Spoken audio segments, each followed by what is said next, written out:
Frère, bonsoir. Je pense qu'à pareil moment, normalement, je devais être dans une morgue. Parce que j'ai été victime d'un attentat cet après-midi. En effet, euh, je suis quand même sorti vivant. Bien que j'ai été sous un camion, je suis vivant. Et cela me donne le sentiment suivant lequel je suis un homme extrêmement important. C'est la raison pour laquelle on voudrait mettre fin à mes jours. Encore que, lorsqu'on pourrait le réussir, totalement, on n'effacera pas tout ce que j'ai dit, tout ce que j'ai appris aux gens. Donc, vous pouvez comprendre que euh, quand on a été victime d'un attentat comme je l'ai été cet après-midi au Cameroun, à Douala, j'ai toute ma moto qui est écrasée. Moi-même, je me suis retrouvé sous une voiture. Mais lorsque vous essayez de voir euh, les circonstances, les positions, euh, le déroulé de la scène, qu'est-ce qui s'est exactement passé pour que je me retrouve sous un camion?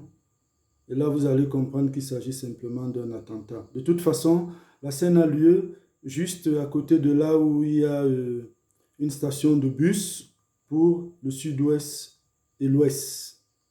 C'est là où la scène a lieu, c'est-à-dire à Bonabéry, à ce niveau où il y a une station de bus pour les voitures qui vont au sud-ouest du Cameroun et à l'ouest. C'est là où il y a eu cet attentat. En principe, il y a deux voitures qui sont venues en sens inverse et forcément m'ont obligé de les esquiver. Et pendant que je les esquivais, c'était effectivement le dispositif pour que je les esquive et que je me fasse écraser. Vous constatez donc que je parle toujours et je ne me suis pas fait écraser. Ma moto est totalement détruite, mais ce n'est pas grave. Je vis encore. Voilà. Ceux qui essayent de jubiler de cette histoire, de cet attentat, je leur dis, on n'arrête jamais une liberté. On arrête une vie, mais on n'arrête pas une liberté. On n'arrête pas une idée. On n'arrête pas la vérité. Cette vérité est narrée dans les livres depuis presque 4 siècles, 5 siècles, 6 siècles, 7 siècles, 8 siècles. Donc on n'arrête pas la vérité. Elle est là, elle est simple. Elle est celle qui fait en sorte que l'on soit totalement animé quant à pouvoir même être capable de ne même pas reculer devant la menace qui consiste à lui ôter la vie. Parce qu'on est totalement persuadé du fait que sur la base des expériences, ce qu'on a vécu, ce qu'on a subi, il s'agit effectivement de la vérité, la simple vérité. La situation de l'homme dit noir est réelle. Il est dominé partout, il est méprisé partout, il est chassé partout, il est distingué comme l'humanité symbole de la misère. Donc, on peut voir vos images, on peut voir comment vous vous réjouissez, mais je ne suis pas mort.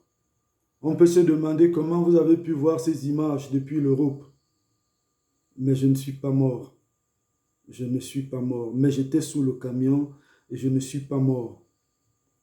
Eh oui, mais simplement, je vous ai dit, ne perdez pas votre temps, je ne retournerai plus jamais en Europe. Ne perdez pas votre temps, ne perdez pas votre temps. J'ai étudié l'histoire de l'esclavage. C'est là-bas en France qu'on m'a vendu dans les librairies les livres sur l'islam et les livres sur le judaïsme et tout le reste. J'ai lu tout ça et j'ai pu comprendre. Donc ne perdez pas votre temps, ne vous le perdez pour rien.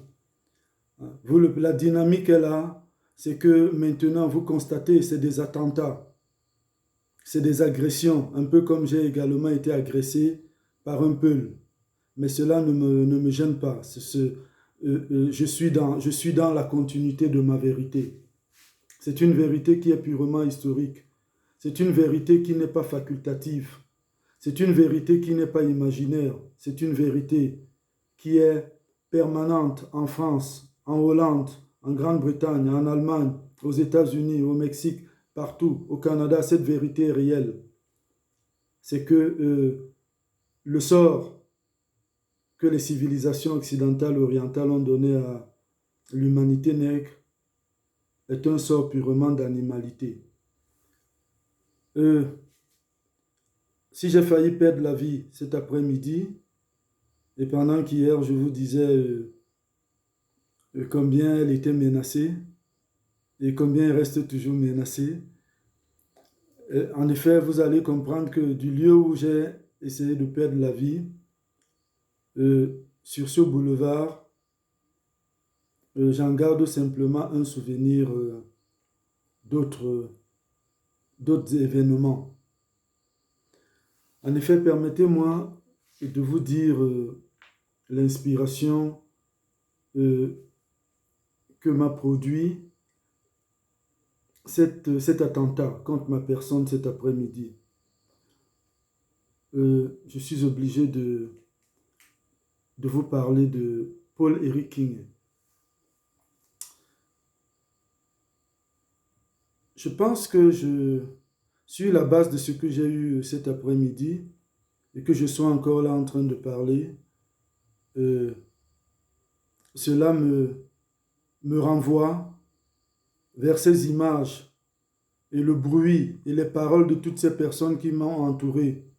Moi, entre trois voitures qui essayaient de m'écraser et sorti sous un camion.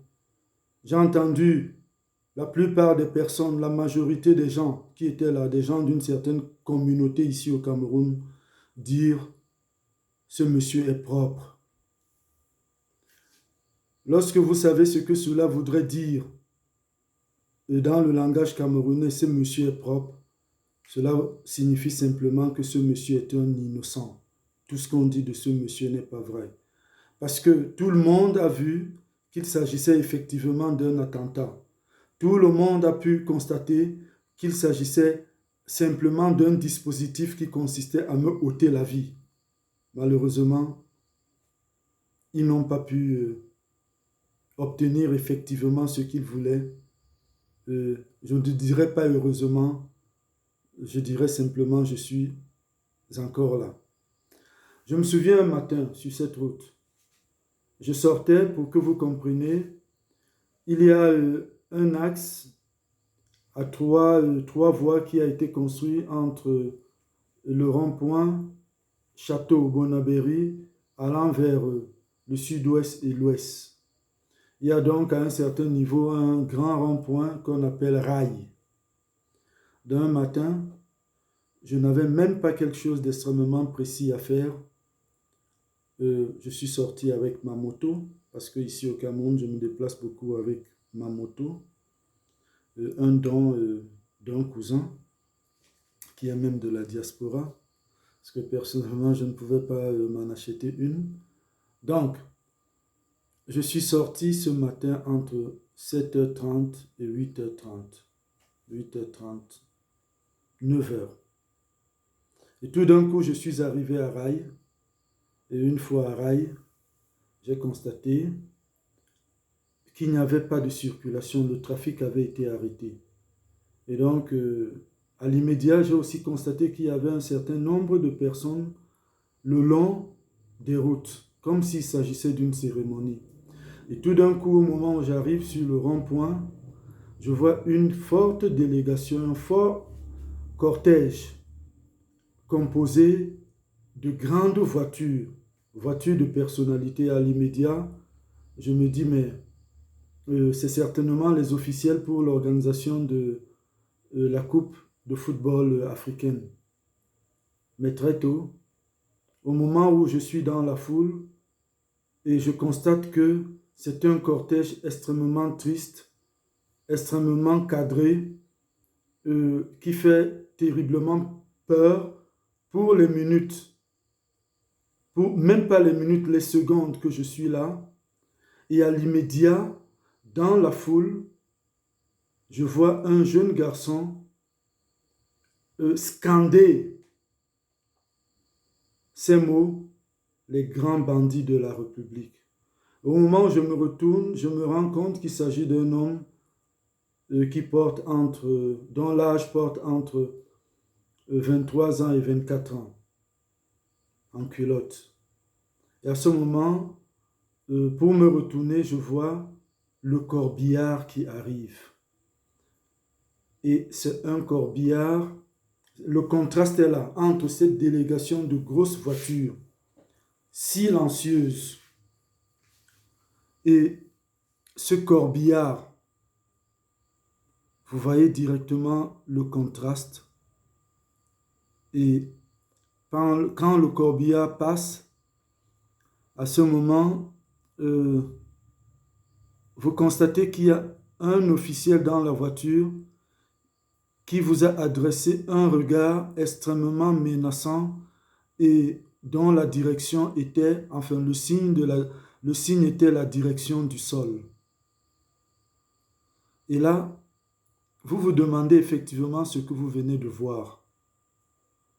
C'est une scène extrêmement terrible. Les populations au bord de la route, un silence de cimetière et ce cortège qui passe avec ses grandes voitures, de nombreuses voitures, des officiels avec des sirènes. Et là, vous dites que ça ne peut pas être vrai. Ça ne peut pas être vrai ce que vous venez de voir. C'est-à-dire, vous êtes sorti sans véritable destination. Vous ne savez même pas ce qui vous a demandé de sortir. Probablement, vous êtes allé chercher de quoi manger et vous arrivez, vous voyez ce cortège qui passe. Mais c'était quoi ce cortège? Vous ne le savez pas à l'immédiat, mais vous aviez déjà l'idée. Et là, vous décidez, vous vous dites, mais non, si c'est véritablement ce cortège, enfin, l'idée de ce que j'imagine, ou bien si c'est effectivement ce que j'imagine, alors ça voudrait dire qu'il y a un problème. Et vous rentrez à la maison, vous vous asseyez, vous ne comprenez pas, vous mettez donc la télé pour essayer de vérifier ce que vous êtes en train de penser. Et là, vous réalisez qu'il s'agit effectivement du cortège funèbre de Paul-Éric King.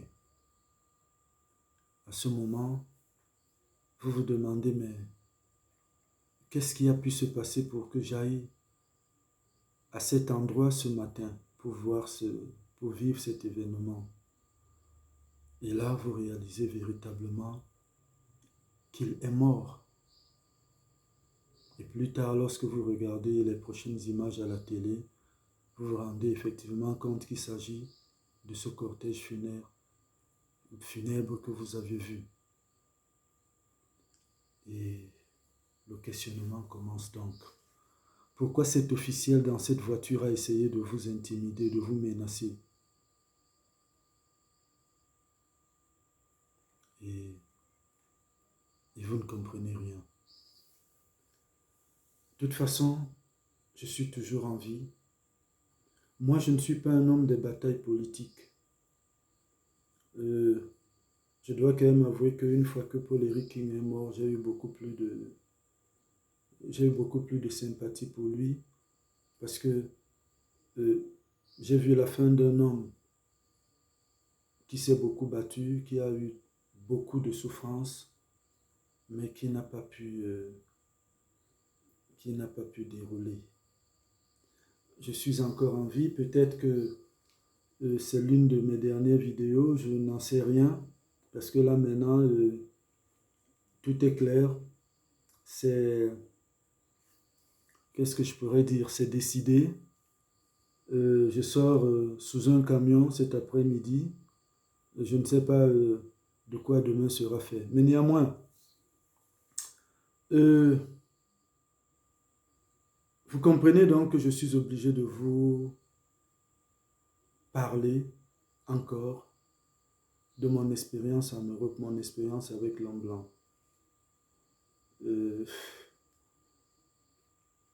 Personnellement, je pense que l'homme blanc est perdu. Il est perdu. Parce que il a créé partout des problèmes.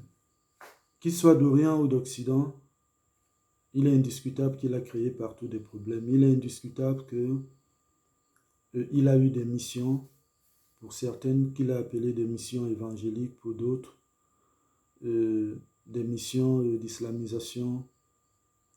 En effet, il faudrait déjà observer que moi, je ne parle pas de leurs livres. Je ne sais rien du contenu de leurs livres. Et donc, soyez rassurés que vous n'aurez jamais des débats avec moi qui réfèrent au contenu de leurs livres.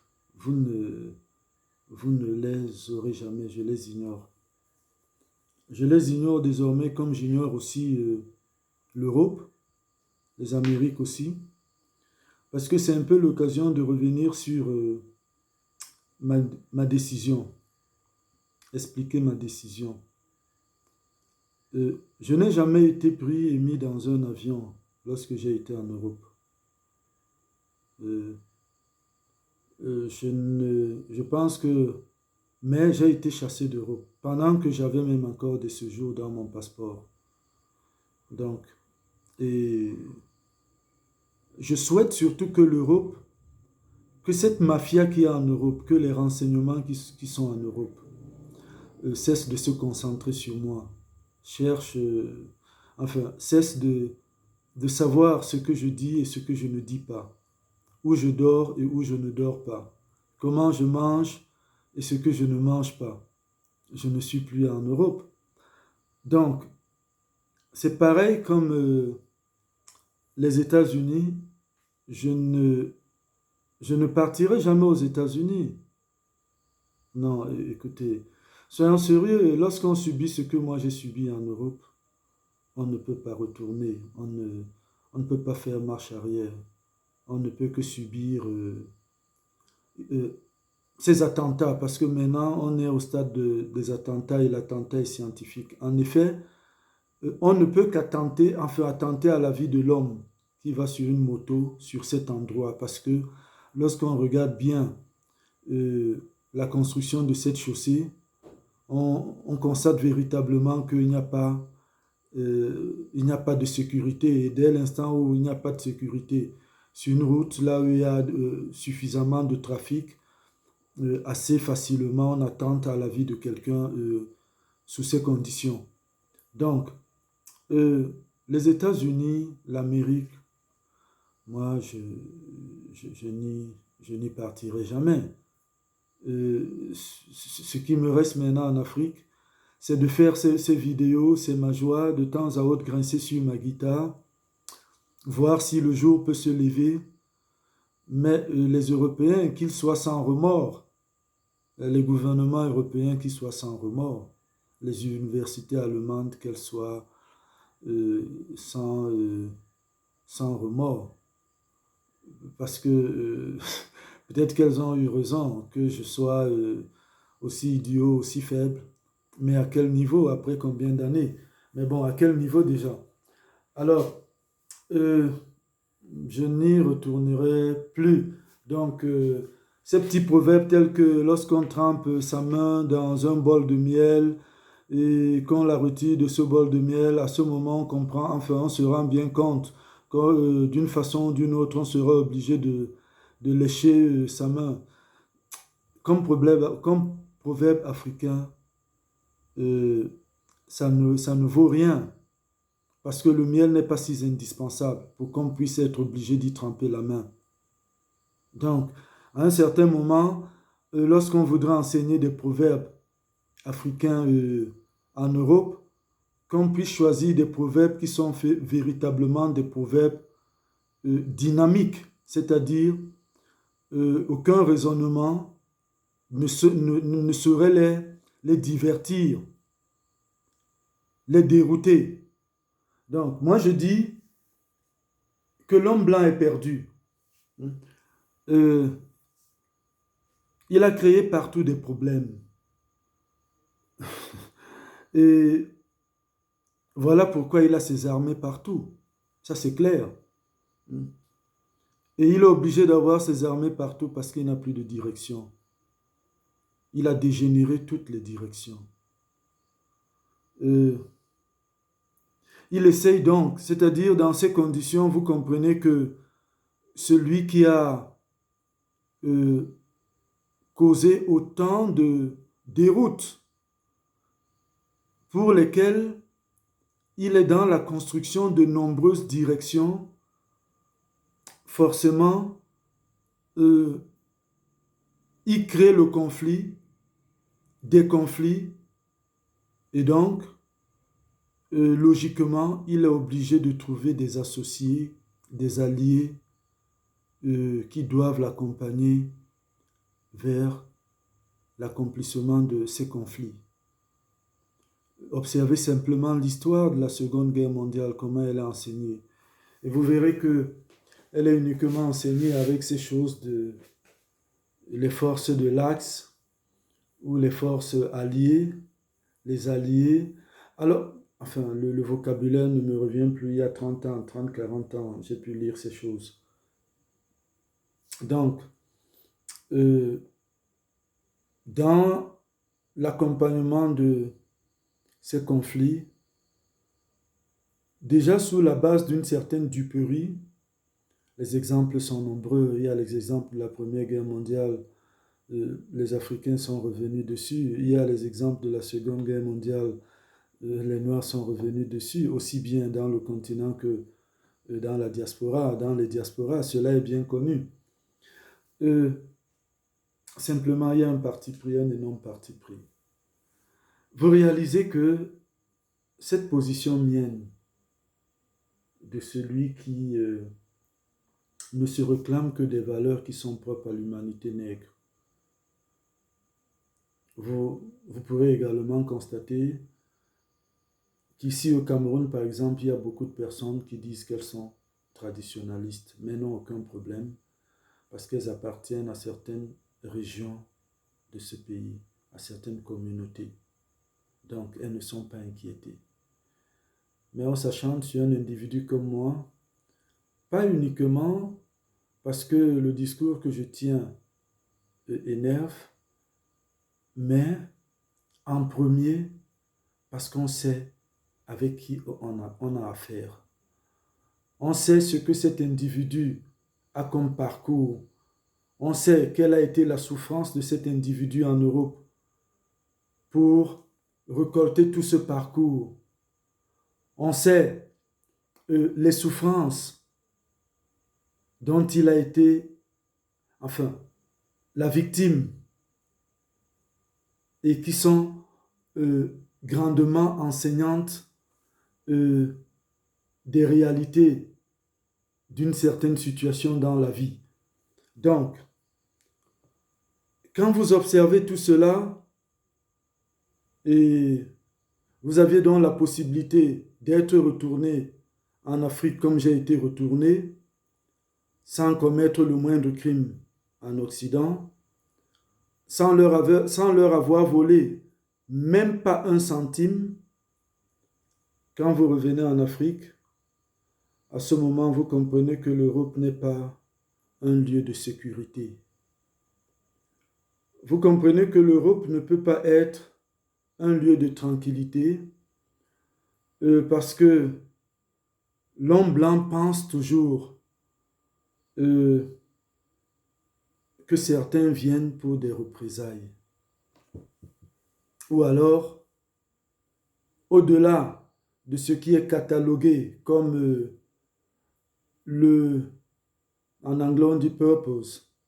C'est vrai qu'on m'a coupé toutes les chaînes anglaises et américaines de la télé cet après-midi après cet attentat, mais la vérité est que j'ai payé de l'argent pour apprendre cette langue. Donc, forcément, lorsqu'il m'arrivera de me référer, de me servir d'un de leurs mots, je n'hésiterai pas de le faire.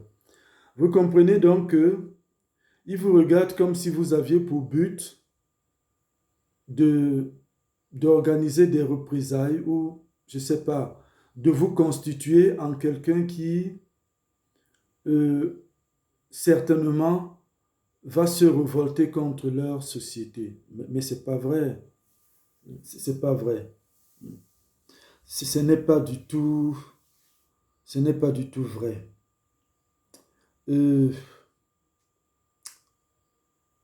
Malheureusement, cela s'explique uniquement, enfin, vous donnez cette impression parce qu'on sait que vous ne connaissez pas votre histoire. Et vous comprenez que lorsque vous vivez là-bas en Occident, en Europe, pendant que l'homme occidental, l'homme européen s'est véritablement rendu compte de ce que vous êtes venu chercher en Europe, vous réalisez donc que ce que vous êtes venu chercher en Europe devient l'objet d'un chantage. C'est-à-dire, pour ma part, et pendant toutes ces années que j'ai passées en Allemagne dans les universités, je me suis bien rendu compte que les études des Africains étaient véritablement le motif à partir duquel ils subissaient toute forme de chantage. Malheureusement, on ne connaît pas son histoire avant d'y arriver. Par conséquent, on y arrive sans idée de représailles. Oui, sans idée de représailles, ni de vengeance par ailleurs. Mais c'est une fois qu'on apprend son histoire alors, en retour, là-bas, qu'on n'a plus envie d'y retourner. Encore que, lorsqu'on se rend compte que toutes ces violences qu'on a subies ne s'expliquent que par le fait qu'on a pris des positions, on n'a blessé personne, on n'a donné un coup de poing à personne, on n'a cambriolé chez personne, on n'a cambriolé chez personne, on a simplement eu des positions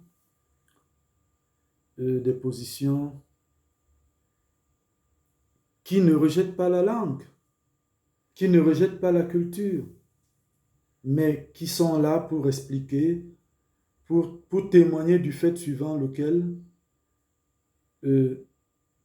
la religion, ne serait-ce qu'elle, qu'on est en train de vivre, et par rapport à tout ce qu'on a vu, tout ce qu'on a déjà appris, elle n'est pas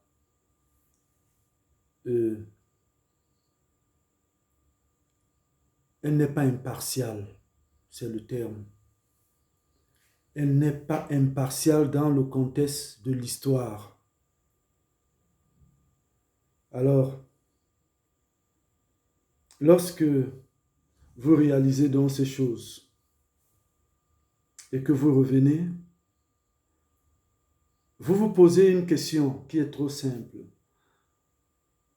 Parce que là-bas, vous avez quand même vécu à un certain moment, et cette information est capitale, celle que je voudrais donner. C'est que l'Européen pense que lorsque je dis que je ne retournerai plus en Europe, il est persuadé que je l'accuse lui fondamentalement. Non, il n'est pas le seul. Vous réalisez, quand vous êtes en Europe, que vous êtes l'humanité la plus méprisée. Parce que vous verrez que le hindou vous méprise. Vous verrez que le pakistanais vous méprise. Vous verrez que l'arabe vous méprise. Vous verrez que le chinois vous méprise. Vous verrez que vous êtes le dernier des méprisés. Et ça, vous le vivez. Partout, dans les entreprises, dans les universités, dans les bibliothèques. Vous vivez des scènes telles que on vous met face à une certaine logique d'ordonnance, comment le dit-on, d'ordre de personnes. Parfois, lorsque vous allez même chercher du travail, vous entendez des choses telles que on prend d'abord l'allemand, après, si l'allemand n'est pas intéressé par ce travail, on regarde l'Européen. Si l'Européen n'est pas intéressé par ce travail, on regarde le Turc. Si le Turc n'est pas intéressé par ce travail, enfin, il y a encore d'autres choses, c'est-à-dire on peut regarder à l'époque où j'étais là-bas, les Européens de l'Est, c'est catégorisé. Vous le vivez. Vous comprenez que c'est catégorisé. Donc, sincèrement, vous voyez, on a besoin, Ce qui est extrêmement blessant dans tout cela, c'est que vous arrivez à un certain niveau où, lorsque vous rentrez ici en Afrique et que vous parlez de ces difficultés, vous évoquez, par exemple, ce que vous avez suivi, ce que vous aviez subi, lorsque vous essayez d'expliquer à un tiers ou à faire une vidéo comme celle-ci dans laquelle vous évoquez l'histoire, la rencontre entre l'humanité nègre et la chrétienté ou l'islam, et c'est à ce moment où vous voyez qu'on essaie de vous répondre par des images sélectionnées qu'on vous balance à partir des médias occidentaux.